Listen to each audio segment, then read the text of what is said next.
Well, maybe he isn't, but the point is that you do not know, because he's leading a perfectly healthy, normal, and productive life.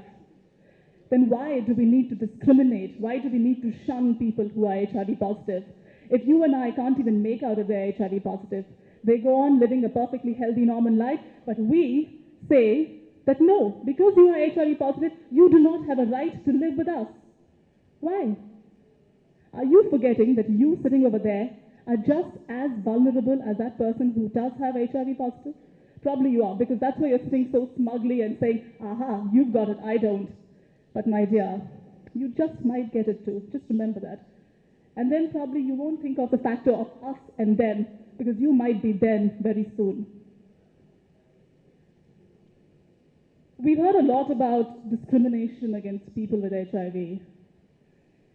There have been some terrible cases. I mean, there have been cases like people have had to leave their jobs, children have been forced to leave school, even extreme cases wherein families have disowned their own people because they are HIV positive.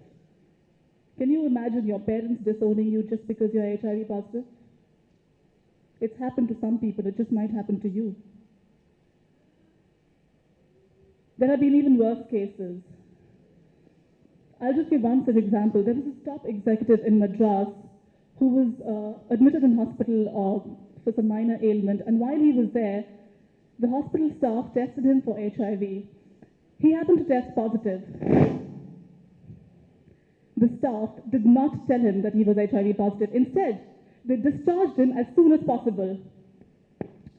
And of course, in the true Indian manner, they just washed their hands off him and told him he was absolutely fine and that he could go back to work. So this man, the very next day, goes back to office, gets into the lift, and the lift man doesn't let him in.